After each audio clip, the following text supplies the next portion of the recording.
llega al transiente de operación, que más o menos es una temperatura constante, más o menos. ¿Ya? Si uno hace un zoom relativamente alto, es como una sierra. ¿Ya? Y que sea una sierra es algo bueno, es normal. ¿Ya? Entonces, si hacemos la prueba de carga, encendemos, todo bien, y llega a 60 grados Celsius, nominal, a plena carga, vamos a tener el rango de los más menos 15 grados. 10 hacia arriba, temperatura nominal más 10, temperatura nominal menor. Entonces vamos a tener el rango. Entonces, siempre y cuando la máquina opere en este rango, vamos a decir está ok. Ningún problema. Cualquier exceso sobre esa temperatura significa falla y tiene que ser investigado. ¿Ya? Estas técnicas son de control, no son de diagnóstico. ¿Ya? O sea, a lo más pueden decir tenemos fiebre. ¿De dónde proviene la enfermedad? No tienen ni idea. ¿Ya? Pero ya es suficiente para que ustedes van a una sala de control y esto está, ya aparece. ¿Ya? Así que tenemos esta situación. ¿Cómo se llama la prueba donde ustedes obtienen este valor? Es la prueba de comisionamiento. O ustedes reciben la máquina, la prueban a plena carga, a plena potencia y sale esa temperatura. ¿Han ocupado cámaras térmicas? Sí. ¿Alguien? ¿No? Sí. Las cámaras térmicas en mantención industrial se utilizan mucho, pero no, tienen que tener parámetros de control. ¿Dónde se ocupan harto? En los tableros eléctricos, como acá, o en las máquinas directo en la carcasa. Si ustedes tienen un motor trifásico, una, dos, tres, las tres fases, ¿la temperatura tiene que ser igual o tiene que ser diferente? Igual. Debería ser igual. Igual, porque se supone que es un motor balanceado. Las tres fases consumen lo mismo. ¿Qué pasa en un cable eléctrico? Se aumenta la corriente. Voy a cortar. No, si aumenta la corriente en un cable, aumenta la temperatura. Se calienta. Si usted ocupa una cámara térmica y ve las tres fases, y una tiene mayor temperatura que las demás, significa que el motor está desbalanceado. Eléctricamente el motor está en falla. ¿Ya? Entonces, si el motor está en falla sin ver el motor, el tablero eléctrico se ve de inmediato. ¿Ya? Lo mismo ocurre con las temperaturas de carcasa. Pero hay un problema que tienen que tener en mente acá. Esto es una condición reactiva a la falla. Ustedes primero van a tener el equipo en falla y después van a ver. ¿Ya? Por ejemplo, tenemos una transmisión, una carcasa de acero gigante. Adentro hay un rodamiento que está girando y este rodamiento entra en falla por problemas de lubricación y su temperatura sube. Si la carcasa es de acero con acción espesor de pared, ¿cuándo creen que van a ver la temperatura? Cuando esté fundido. Cuando ya se fundió, está muerto. ¿Ya?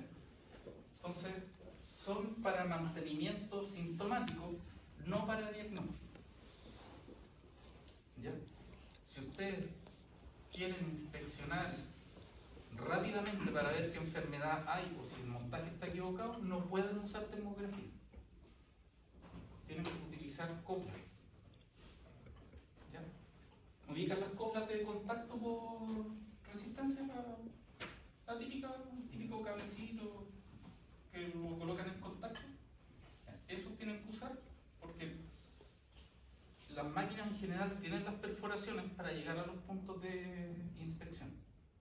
¿Ya? Y si no, las perforan. Pero se puede hacer. Entonces se ocupa la electrocupla para medir internamente, porque para que una carcasa de acero se caliente necesita mucha energía y eso significa que ya la máquina se funde. Entonces tienen rango sugerido a nivel industrial, que son lo que ustedes pueden haber escuchado como las prácticas, conocimiento experto, todas esas cosas. Esos valores provienen de ahí, ¿ya?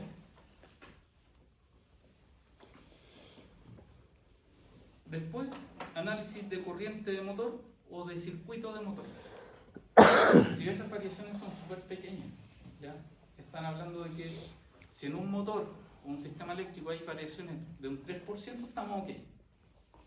¿Ya? Como les dije, entramos en un transiente que se ve plano, pero si ustedes hacen un zoom de tiempo chiquitito, esto es una sierra.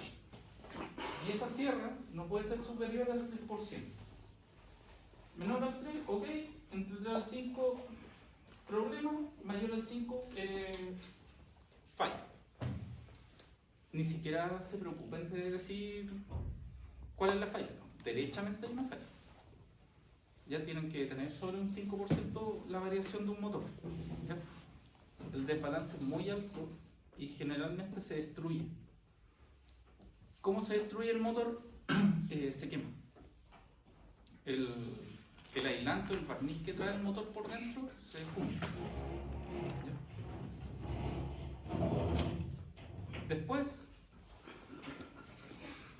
si estamos monitoreando el equipo, ¿ya?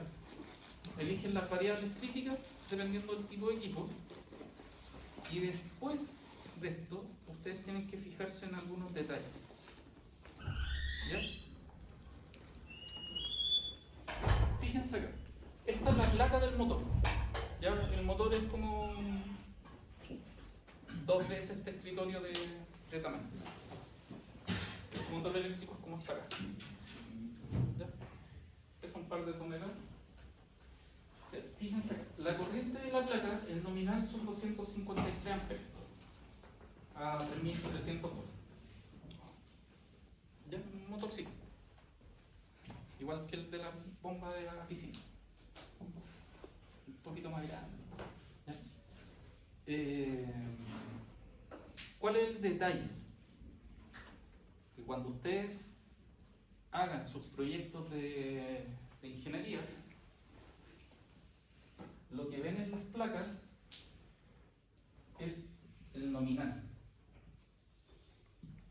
Y ese nominal es muy diferente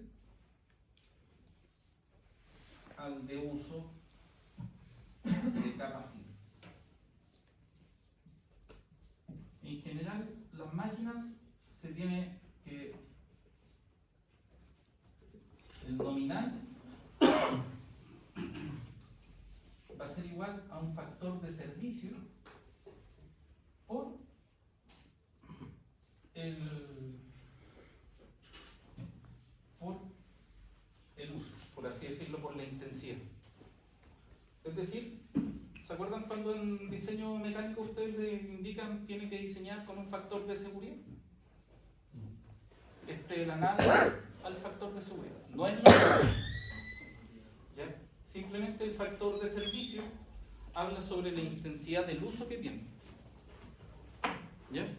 No es el factor de seguridad, eso es otro tema. Por ejemplo, el mismo auto, un auto, no sé, porque diga, tiene 100 caballos de potencia. ¿Cuándo usan los 100 caballos de potencia? En un rango de revoluciones específico. Pero en términos prácticos, ¿cuántas veces llegas a usar los 100H? Casi nunca. Con suerte cuando intentan hacer una maniobra de... Escapar de la encerrona. ¿Ah? Escapar de la encerrona. O sea, sí. Al corte. Cuando quería adelantar, queréis salir de la encerrona, ahí lo utilizo. ¿Ya? Entonces, si te das cuenta, el rango de potencia nominal que tú usas es mucho menor que el nominal del equipo. Nunca ocupo los 100 HD o casi nunca. Entonces mi rango de uso o mi capacidad, si lo multiplico por ese factor de seguridad o factor de servicio, recién estoy llegando a los 100 HP. En motores y en transmisiones de potencia en general, ese factor de servicio es de 1.15. O el motor tiene un 85% de la capacidad en régimen regular.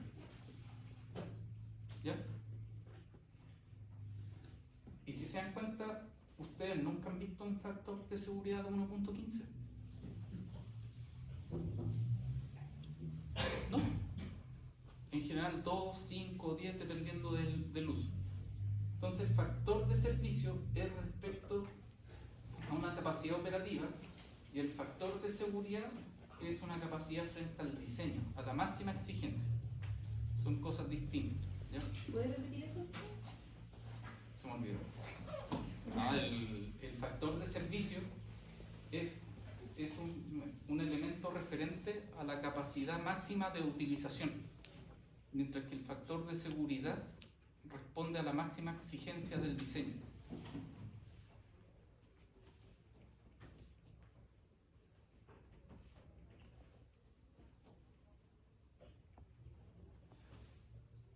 Mira, al final de la clase yo creo que podríamos abrir un manual, porque el curso contiene que les enseño a leer un manual de máquina. Y ahí nos vamos a dar cuenta el factor de servicio con el de seguridad son radicalmente distintos en capacidades nominales. Profe, en esa fórmula de nominal, ¿cómo da el factor de servicio? ¿No? Sí, pues la capacidad nominal del motor es igual al factor de servicio. A veces por es el servicio, es operativo. ¿Mm? O lo mismo que cobran, ese operativo. Sería el de servicio, no el de seguridad. No, de servicio. El factor de seguridad generalmente divide. Por ejemplo, la resistencia del elemento o el esfuerzo del elemento se compara frente al esfuerzo del límite elástico de un material. Tú divides eso y te da el factor de seguridad. Acá no. Y la gracia también es que los factores de servicio están recomendados por manual. Hay un mismo fabricante te dice, dependiendo del uso, cuál va a ser ese factor de servicio. ¿Ya? Entonces, fíjense en esto. La corriente nominal, 253 amperes. Si ustedes hacen la recolección de la información, la data, fíjense, la media nominal de control es lo que aparece acá. Son de 220. Si ustedes en general aplican la regla 220 por 1.15, llegan a los 250 amperes. Es decir, el motor está bien dimensionado. ¿Ya? ¿Cuál es el detallito? Que en general no les enseñan la capacidad de los factores de servicio. Pueden pensar que el motor está subdimensionado o no. En general tienen que considerar ese 15% de reserva. Después, cuando ustedes tienen la data, pueden ver errores de data o pueden ver errores de máquina. Por ejemplo acá, si la media de control es de 220 amperes, y acá tienen bajo consumo, pero tienen un cero.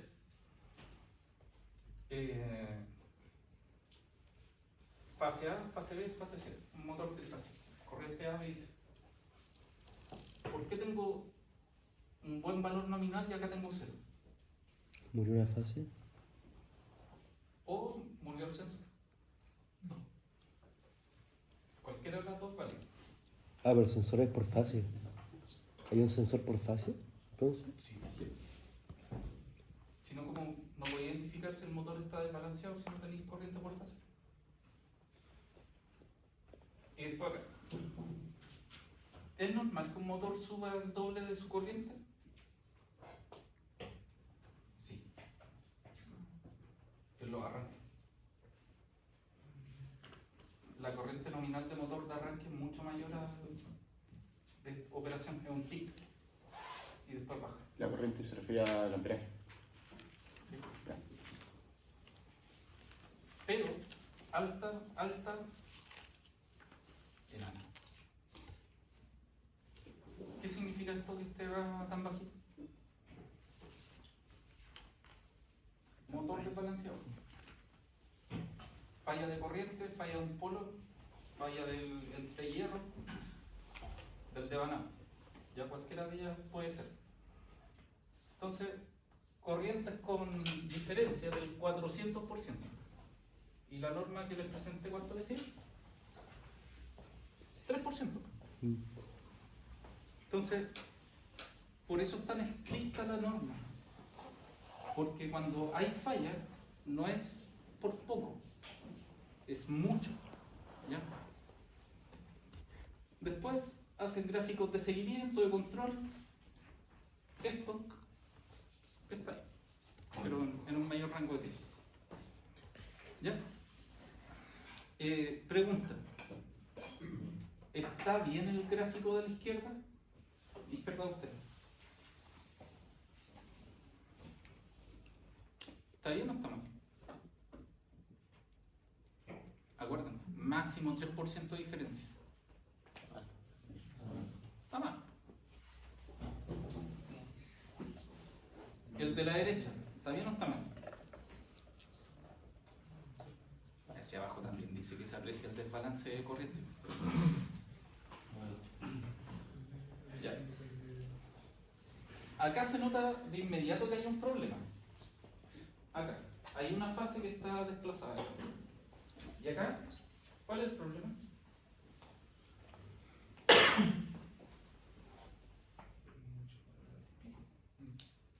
Yo les dije que esto, en términos prácticos, es una sierra.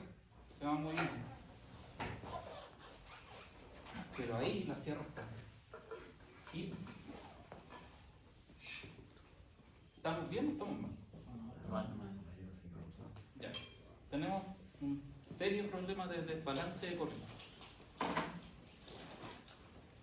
Entonces, en términos prácticos, cuando ustedes ven eso y dicen, oh, voy a aplicar mantenimiento sintomático, acá están los síntomas.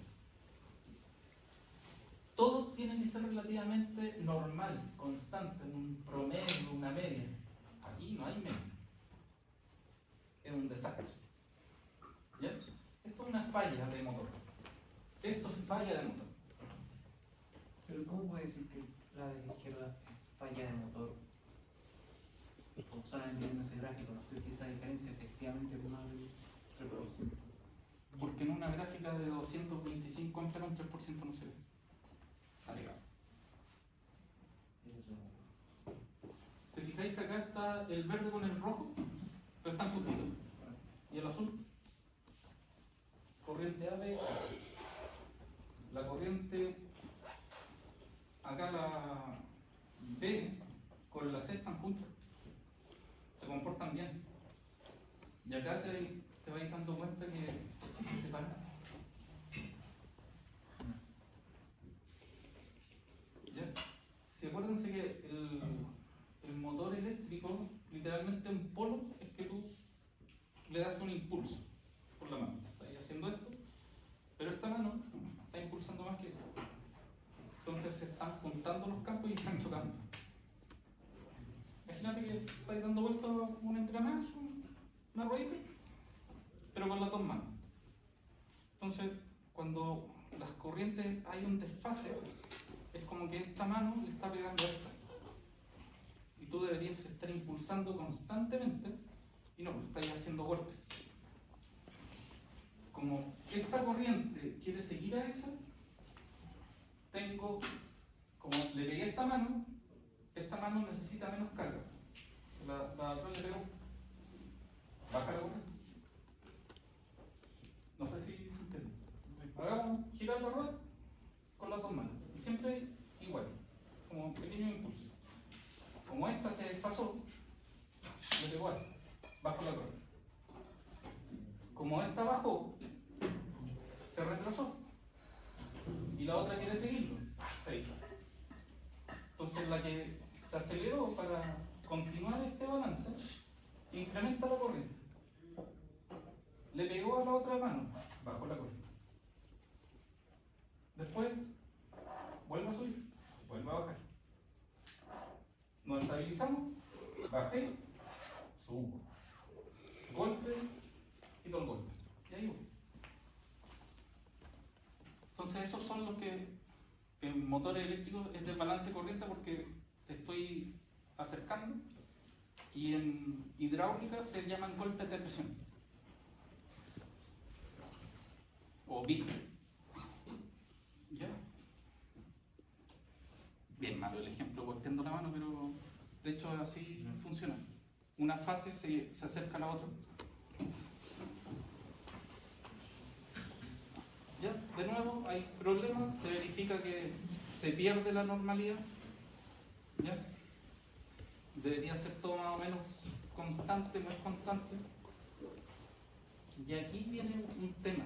¿Se acuerdan de la gráfica de vibraciones, los rangos que vimos? Bueno, mediano, malo. En una sala de control, usted toma la información del sensor. Bien, bien, mal. Bien, bien, bien, bien, bien, mal. Bien, bien, bien. ¿Qué es eso? Falla el sensor. Falla el sensor. El sistema de control, si no recibe señal, no puede El volverse sensor. loco. ¿Qué hace? No se Interpola.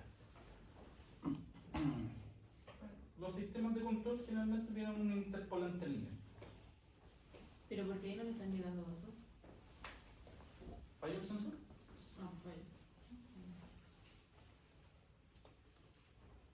¿Quién es el que interpola el sensor o qué? Caché. El sistema de control interpola la señal del sensor. Los sensores no dan señal constante, son pulsos. Y el sistema de control lo que hace es que recolecta X cantidad de pulsos por segundo. Entonces, en este rango de tiempo, él no recibió señal. Y como tiene que interpolar entre los pulsos, interpoló. Es decir, ustedes ven esto y es lo que un electrónico les diría: oye, tengo un interpolante lineal. Tiene una recta. Eso es todo. Y aquí sí, y se dispara. ¿Mm? Esa interpolación duró meses. Sí. Y ahora sí puedo confiar 100% en los datos que me dio el sensor. Se me hace raro. Como que estoy meses y después confío en los otros datos.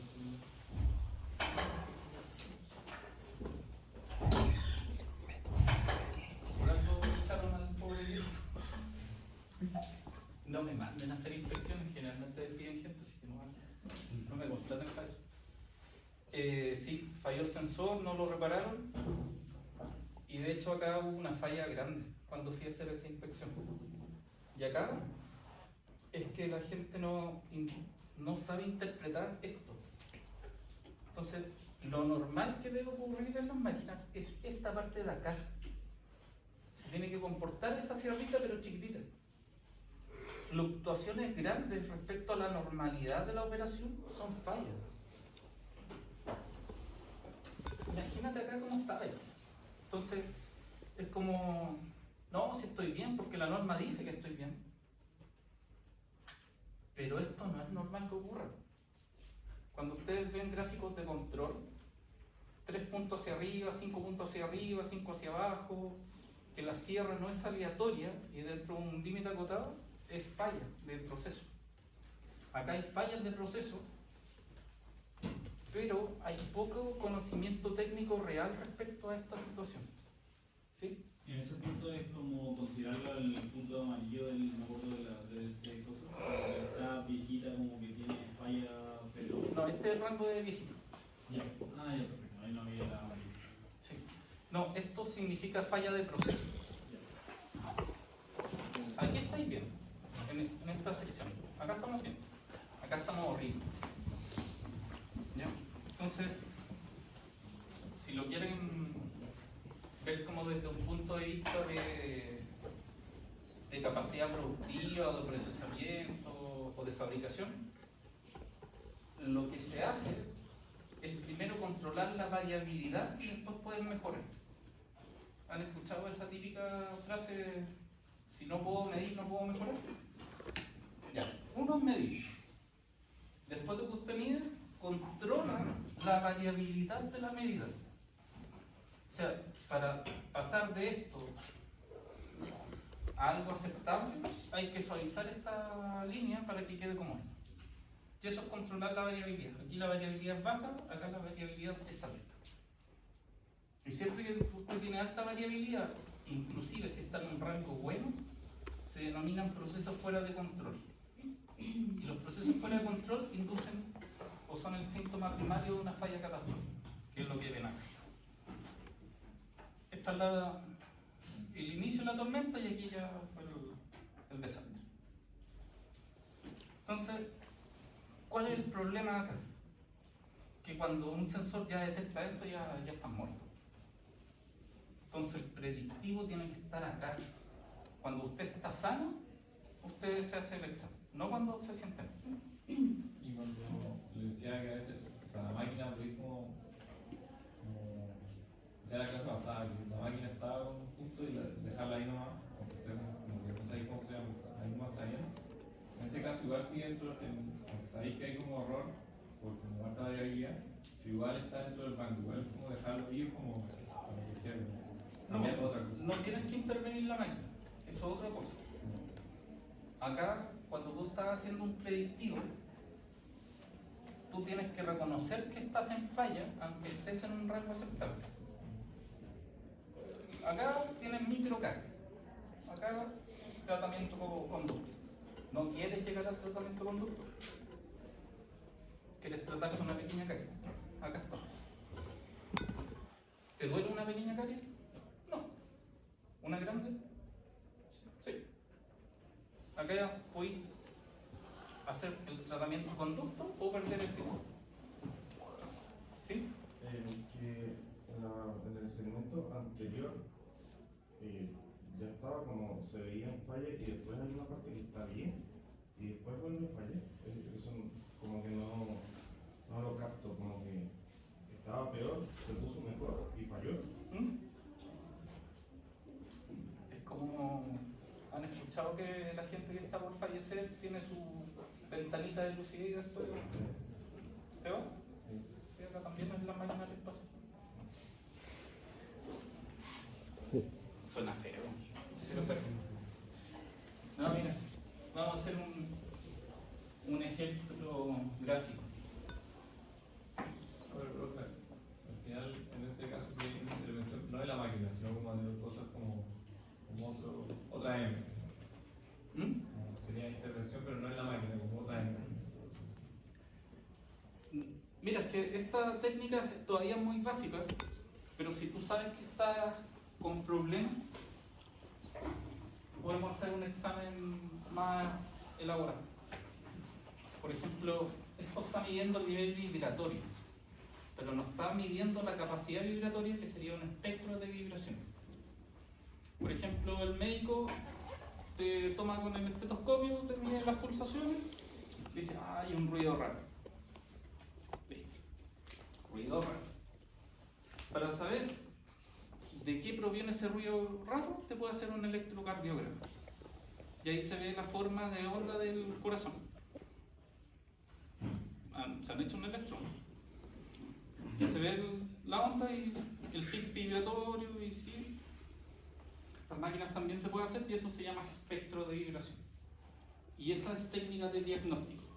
Esta es técnica de estado de salud. El otro es diagnóstico. ¿Alguien me iba a preguntar? ¿Sí? Sí. Pero es que entonces, al final actuar bien sería, por ejemplo, en la primera fase donde yo empecé a ver altas como variaciones, ya debería haber como, ya debería haberme preguntado si no algo está mal. Sí. Ahí ya debería. Acá está un mal. Ya. Claro, claro. Veranito de San Juan, antes de la muerte. Y ya estamos en. Bueno. No sé, que usted ha dicho que si había que ser predictivo era después de la línea del parón. ¿Qué cosa? Que Digo que el predictivo debería ir después durante la interpolación. Mi pregunta es, ¿por qué no va antes cuando ya se empiezan a ver esos síntomas de VIX como raros de la sierra? No, es que este no es predictivo. El predictivo necesita una curva de ajuste para predecir el futuro. Acá no hay ninguna curva de ajuste, este es el sensor no. ¿Por qué dijo que ahí debería ir el predictivo? Como después del... Porque aquí tú ya sabes que estás mal y no has hecho nada para saber qué está mal. ¿Por qué no lo puedo hacer ahí antes? Debería hacerlo siempre. Ah, ya. Por ejemplo, ahí lo vamos a explicar bien, pero ese es un predictivo.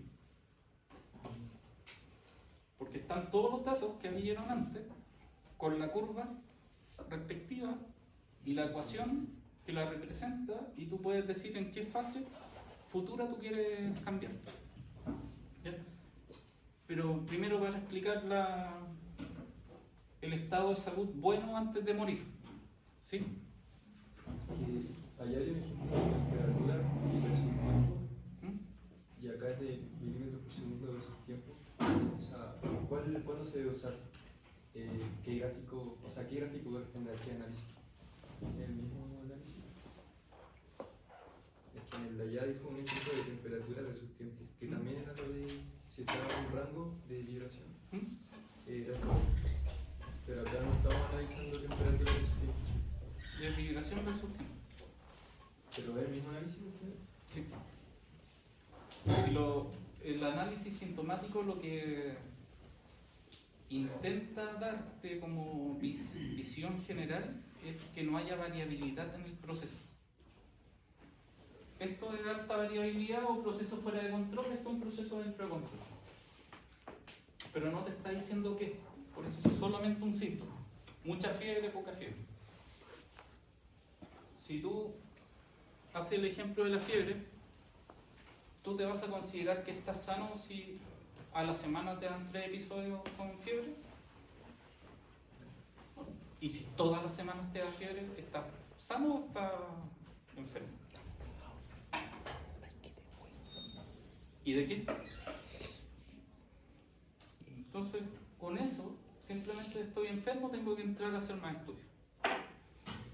Lo que ven acá es una zona de calma antes de la muerte, que lo vamos a hacer con el ejemplo del bache de la calle. Los eventos denominados baches, un hoyo, la calle en un estado inicial de ser planito, ¿cierto? Después en T2 se forma un bache. ¿Ya? Pregunta. Si este es el nivel vibratorio, usted va y sube. Porque hay un bache, salta, ¿cierto? Ya. Bache en T1.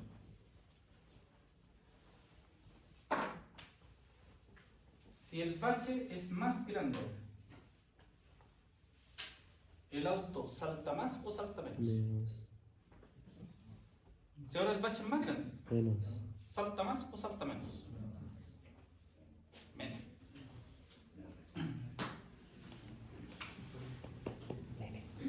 Si ahora el bache es más grande, ¿salta más o salta menos? Menos. Menos. Mientras más grande el bache, el auto salta menos.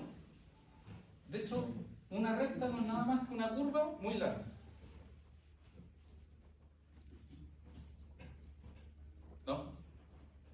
En cálculo 1 le enseñan que la curva no es nada más que una recta, o sea, la recta no es nada más que una curva muy, muy larga. Entonces, ¿cómo va a ser el nivel vibratorio a medida que aumenta el bache?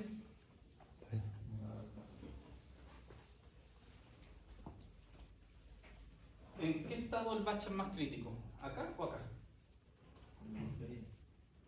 No, pues la más grande. Si la más grande ya no te queda calle. Acá tengo un hoyito en la calle. Acá literalmente diagonal las torres. ¿Cuál es más crítico? vas en la calle, tú sentí el bache chiquitito, pero si de aquí al fondo no hay pavimento, es peor el estado de la calle, pero no lo sientes. Entonces, a medida que hay pequeñas fallas, los picos son altos, pero ya cuando la falla es muy grande, no se siente el bache. Los rodamientos tienen ese comportamiento. Se picó la pista de rodadura un poquito y después ya la pista de rodadura casi no queda, pero el nivel vibratorio no se siente, pero ya falló. Si ya el rodamiento se murió. Entonces ese análisis no concuerda con, no es como el apropiado para hacerse, entonces. ¿De aquí? Como el análisis que hacemos a esa situación no es el adecuado, como que no nos sirve entonces, porque si el bache fuera así, la señal siempre sería recta. ¿Cómo no podríamos detectarla? Correcto. Pero ahí lo sabemos porque previamente está así. Ya. Mini bache. Ah, por eso pasó así. Acá está el mini bache. A medida que empieza a crecer el bache, se arregla el problema. Pero por ejemplo, si fuera el bache grande al tiro así, como fuera chiquito, como se presenta en otra situación. Cuando se presenta el bache grande de inmediato, Sí, pasáis a la fase final de inmediato. ya. Sí, porque. Y ahora, imagínense que tenemos el rodamiento. Esta sería la pista interna. Y acá la pista externa. Si el elemento rodante está acá y el bache es muy grande, literalmente una de las dos pistas ya dejó de existir. Entonces el elemento rodante, en vez de no sentir el bache chiquitito, sino que ya está totalmente descontrolado, el juego que existe acá, el juego es tan grande que literalmente la bolita está bailando, golpea arriba y golpea abajo. Entonces el nivel vibratorio es súper alto. ¿Ya? Dicho eso, ahora ustedes quieren ver alguna variable categórica del subsistema para hacer un predictivo. ¿Cuándo cambiar? Entonces en el ejemplo habíamos dicho, mira, al 70% de eficiencia se cambia la bomba. Entonces, para tener un predictivo, además de visualizar y proyectar, tienen que tener un límite condenatorio. Como vieron, hay límite condenatorio por vibraciones, por temperatura, por corriente, pero en el ejemplo decía por rendimiento de la bomba. Entonces el rendimiento de la bomba tiene una proporcionalidad entre la potencia mecánica, entre comillas, el caudal, dividido por la potencia de entrada, que sería la potencia eléctrica. ¿Ya? Acá tienen el caudal en función del tiempo. Tiran la curva de ajuste.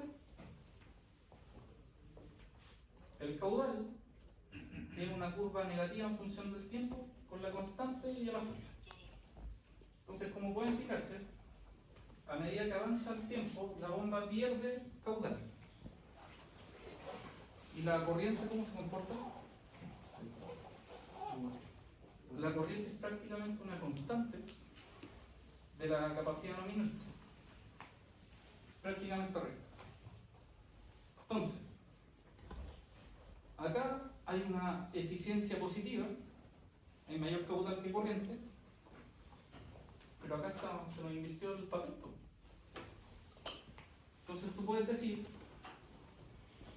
en qué rango de tiempo tú quieres cambiar la bomba en función de la eficiencia. No sé si lo ven. Pero ¿cómo puedo decir yo que eso va a tender hacia abajo? La curva va hacia abajo. O sea, sí, pero... Ahí la corriente igual está también hacia arriba, de cierta forma. Parte más abajo de 50 después 10. Es que fíjate, la caída de rendimiento de caudal caída de corriente. Hay un orden de magnitud de diferencia. Entonces tú puedes proyectar la caída de caudal con respecto a la corriente. Y eso es el rendimiento. Caudal es la transferencia de energía. Y acá está la corriente, que es la energía de entrada. Entonces, si el enunciado del ejemplo decíamos, si el rendimiento de la onda es menor a un 70%, estamos en problemas. ¿El eje de abajo qué es? ¿Este? El tiempo. Versus la corriente o el flujo. ¿Sí? Entiendo que las dos funciones permitan ver la tendencia, pero ¿es relevante que tengan un R cuadrado tan bajo? Sí. Porque el R cuadrado es bueno cuando tienes baja variabilidad. Cuando los sistemas tienen alta variabilidad, no tienes cómo ajustarlo. ¿Ya? Si hay alta variabilidad, estás en falla, que es lo que nosotros mencionamos todo este tiempo, que nuestro sistema está en falla. Si tú tienes un sistema en falla con un R cuadrado cercano a 1, es que o el sensor está malo o usted está equivocado. Puedes tener un R cuadrado bien ajustado con alta variabilidad, con altos problemas.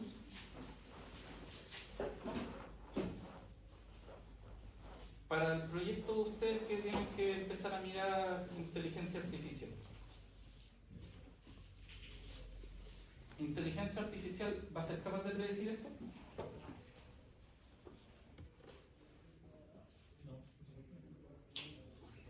¿No? Porque hay que enseñar. ¿Y cómo le voy a enseñar a que falle? ¿Quién quiere sacrificar $1 millón para que aprenda el sistema? ¿Tengo que destruir la bomba para que aprenda? Pero ir simulando diferentes condiciones. De hecho, así ahora están aprendiendo la inteligencia artificial. Ponen una simulación con 10.000 robots distintos y todos fallan de forma distinta y ahí va aprendiendo. Sí, pero eso se llama sobreajuste. Es parte de su proyecto que ustedes reconozcan si hay sobreajuste o subajuste al aprendizaje. Si yo tengo sobreajuste, el R cuadrado con alta variabilidad va a ser 1. Entonces, en vez de ser una recta, va a ser como un sinusoide que va a seguir toda esta línea. Los sinusoides son muy malos para predecir. No te dan una certeza. ¿Ya? Entonces, que el R cuadrado sea bajo no es malo. El análisis te falla. Si quiero predecir cuál va a ser el precio del dólar mañana, no estoy frito. Pero ahí pueden ver que tienen un criterio de falla que lo pueden establecer en función del tiempo. Aparece acá. Y si se dan cuenta, no es ciencia nuclear.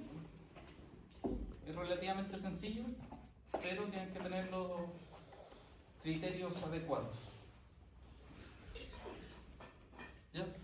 Después, ¿qué sigue con esto? Que es parte de la sección de confiabilidad, que van a tener que aprender a hacer estos histogramas.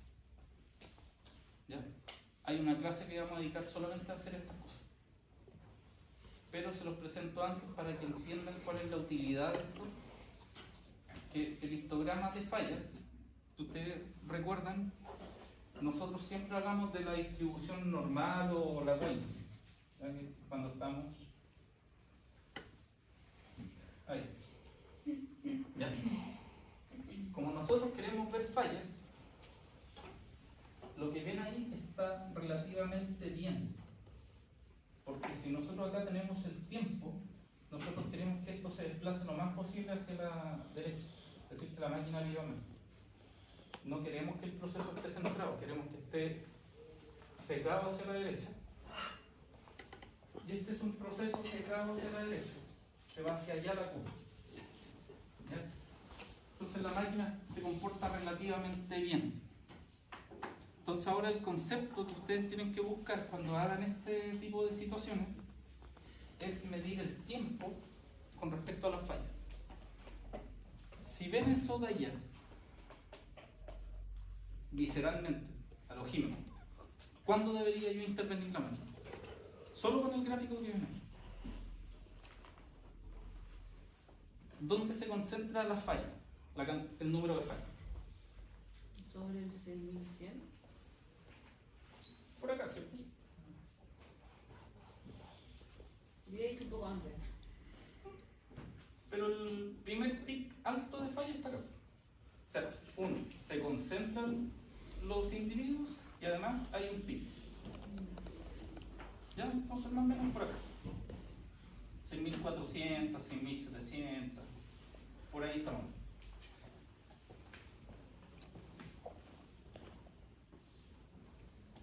Después, si ustedes ven, ¿se acuerdan de la curva de la bañera?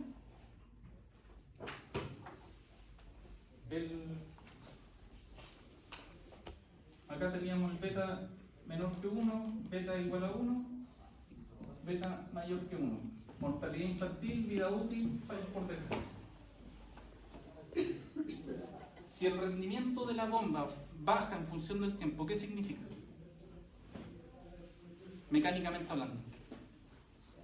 ¿Está bien? Desgaste. El rotor se va desgastando. Si se desgasta el rotor, mortalidad infantil, vida útil, fallos por desgaste. Fíjense acá. Fallas por desgaste, vida útil, fallas por desgaste.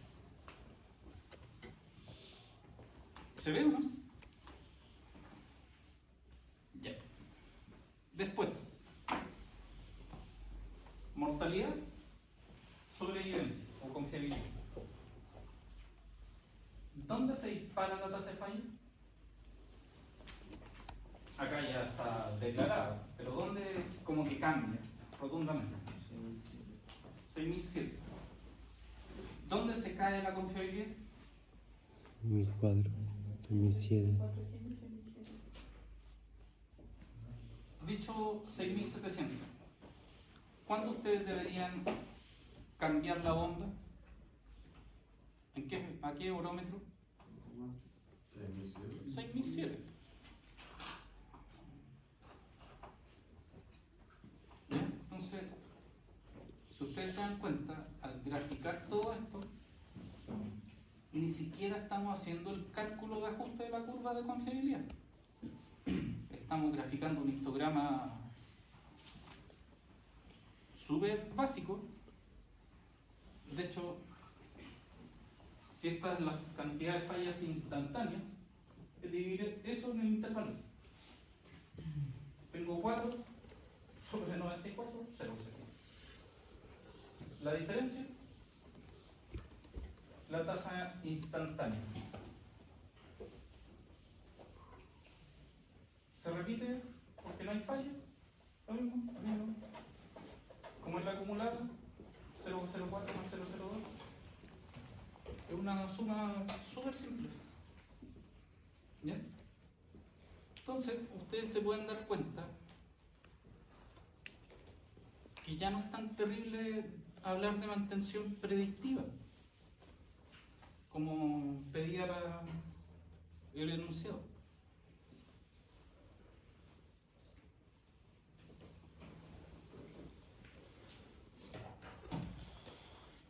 Entonces, ¿es tan complicado hacer un 98% de confiabilidad? ¿O hay que empezar a aplicar los conceptos de diseño de máquinas, componentes? ¿Han visto un cálculo que sobrepase o tengan que utilizar un computador avanzado, un algoritmo?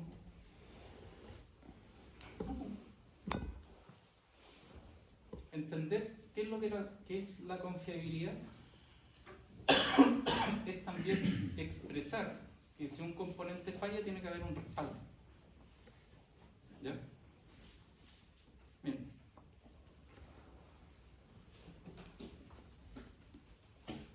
¿Se ve ahí el bichito que parece una casa? Ahí. que no los conocen, esto es un pontón marino. Es una estructura flotante ahí en agua mar. ¿Ya? Entonces, este pontón, pidieron diseñar un pontón que suministre X cantidad de aire por minuto.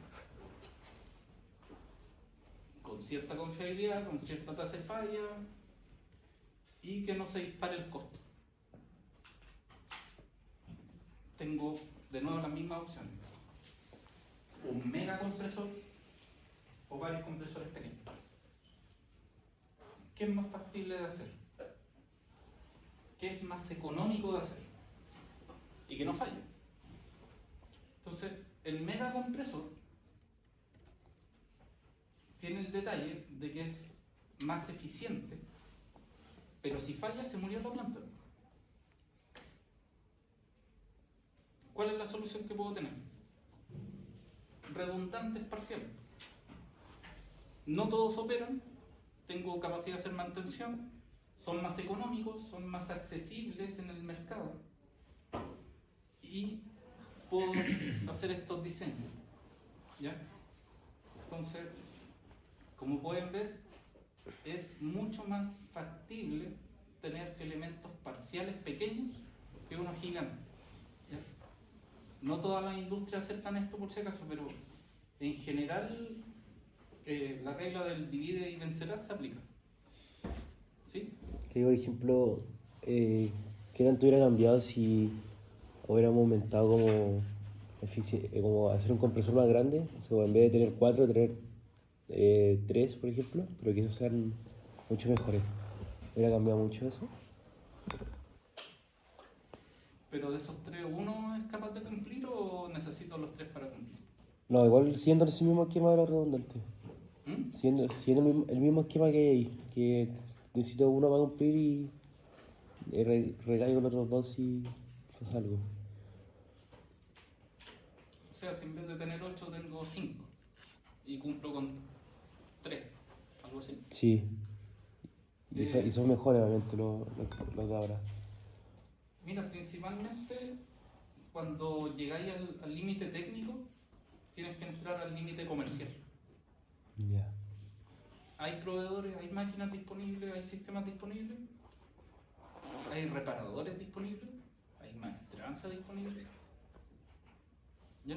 Entonces, si hacemos una pregunta súper básica.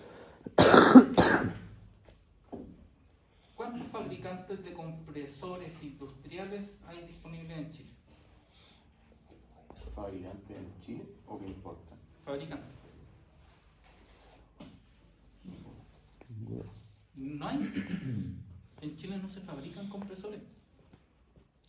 Y un compresor es una máquina no muy elaborada.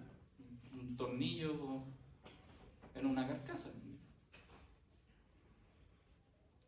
¿Cuántos fabricantes de motores hay en Chile? ¿No? ¿No hay? ¿Fabricantes de cajas de transmisión en Chile hay? Una. ¿Cuántas maestranzas que fabriquen engranajes hay en Chile? Pero engranajes de verdad, no por un engranaje un poco más grande que la rueda de la manguera. Pero es grande. ¿Cuánto hay?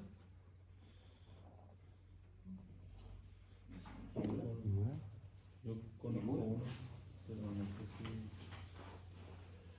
¿Quién? será como, ¿cómo se llama? Como CIA, militar, una cosa así. ¿Quién? Sí, conozco como una maestranza, pero que me ha salido en ingenio. ¿Cuál? Se llama... Maestranza Disney. No, maestranza Diesel. Puede ser otro. Pero un engranaje de 1 metro. ¿Cuántos fabricantes hay en Chile? Yo no conozco ninguno. En los años 70 habían 3. Pero ya no hay. Entonces, el aspecto varía en ese sentido. Tenéis que llegar al límite del rendimiento técnico y después pasar al económico. ¿Por qué se desaparecen esas maestranzas? Porque Chile es un país que está tan lejos de todo que es súper caro producir acá. Es carísimo producir en Chile. El mercado es muy chico y todo está lejos. Entonces, las únicas empresas que tenían esa capacidad productiva eran las ex mineras gringas. Llámese actualmente Codelco. Ellos tenían sus propias maestranzas porque, imagínate en los años 70 mandar a hacer un engranaje al extranjero. Le tenés que mandar una carta para que recién te coticen. O sea, podéis pasar 5 meses. Entonces ellos tenían sus propias maestranzas. Ya, entonces, como pueden ver de ese simple enunciado, tienen que empezar a mirar y ingeniarse cómo van a solucionar el problema con ciertas herramientas, ¿ya? Y también tienen que mirar el transporte. Una cosa es impulsar, tenemos las estaciones de impulsión. ¿Y cómo hago las tuberías? 1, 2, 3, ¿cuántas? 2. Puedo tener la línea operativa y la línea de servicio. ¿Ya? Como ustedes podrán imaginarse, las tuberías fallan poco, pero fallan. Y una vez que falla la tubería es catastrófico. No se puede colocar un parche. ¿Ya? Cuando falla una tubería de carga, en general, si quieren ver gráficamente, el flujo puede llegar a unos 5 o 6 metros de altura. Donde está la falla, el flujo sale 5 o 6 metros disparado, es como un volcán. ¿Ya? Entonces tienen que tener la capacidad de corte y tener la capacidad de transferencia. Es decir, si cierro esa línea, no es que se conecta en la mitad de la nada con esta, hay que tener la estación de transferencia. ¿Ya? Si ustedes lo ven en el sector energético, esto se llaman los seccionadores. ¿Ya? Tienen que mirar también que no falle el transporte. Y acá está el otro contraejemplo. Argumentos para producir en terreno con respecto a un suministro en terreno. Que el otro estaban ustedes diseñando la planta, ahora tienen que ver, ¿mantengo o contrato un suministro?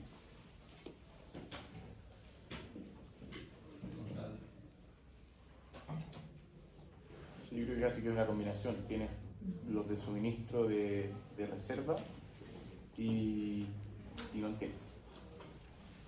Ya, bueno. Si yo tengo suministro en terreno, alguien lo tiene que producir. ¿Y el transporte?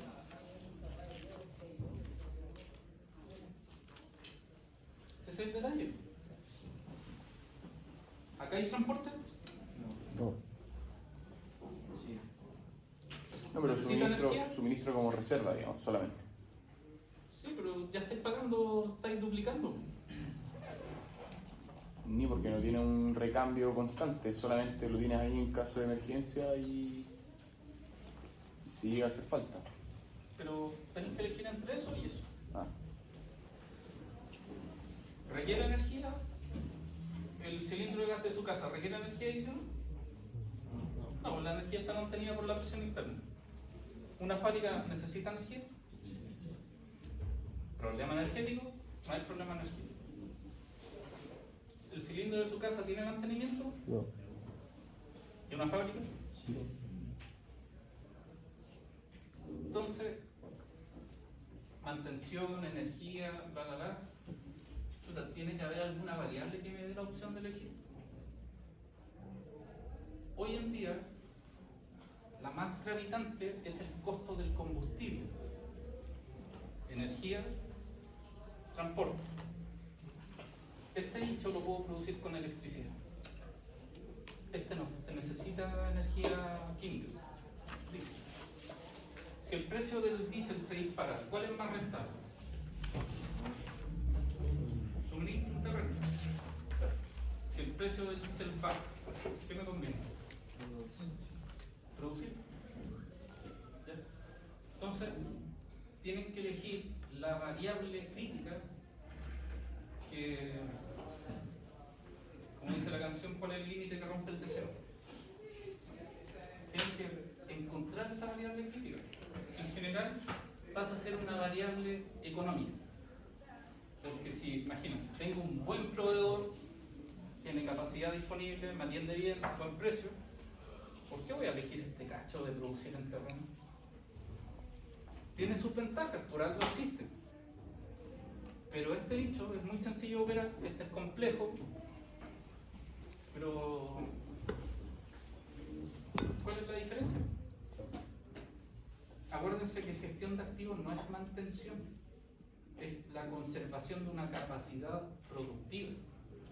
Mantención simplemente es una técnica para que esto no se caiga. Entonces, ¿qué beneficio tiene la producción en terreno? Usted dijo antes, si eso falla, falla todo, no tenemos nada. Si eso falla, tenemos distintas como, ¿cómo se llama? Ya. Capacidad de producción infinita. Que va por allá. Este tiene capacidad de producción infinita, entre comillas. Este tiene un límite, tiene un volumen finito. No hay transporte. Transporte, hay producción, capacidad, logística. Este bicho requiere poca logística. Esta es logística constante de transporte. Si hay un temporal, ¿me va a llegar el barco? Este ya está allá. Entonces, ahí tienen un factor. Imagínense que estas son fábricas de oxígeno que están en un hospital. Se me acabó el oxígeno en plena cirugía. No te puede pasar. ¿Con cuál nos vamos a quedar entonces? Producción. Igual depende entonces de cómo, en qué se basa tu planta, tu empresa, cuál es tu objetivo. Sí. Si en eso se basa, que usted tiene que rendir para que la empresa produzca. El mejor mantenedor es el que no hace mantenimiento, porque la máquina nunca falló. Para allá tienen que apuntar a no hacer mantención. Pero por ejemplo, si tuviera que elegir entre el precio del diésel y condiciones ambientales, un lugar que tiene tormenta muy grande en promedio al año, versus, no sé, ahora que el petróleo creció un 50% en la última semana.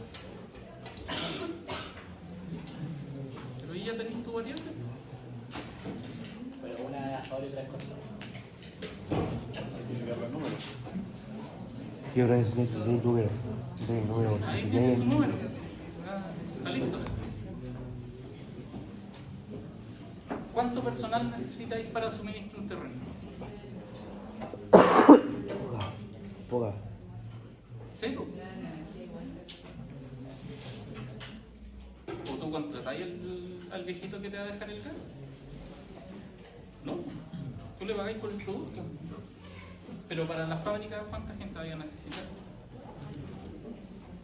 Profe, en estos casos se analizaría el tema del tiempo, como que sufran accidente en el viaje, todo eso, que es más seguro porque yo lo tengo controlado. ¿Termina? También puede ser una variable de análisis. Sí. ¿Qué es más riesgoso el suministro?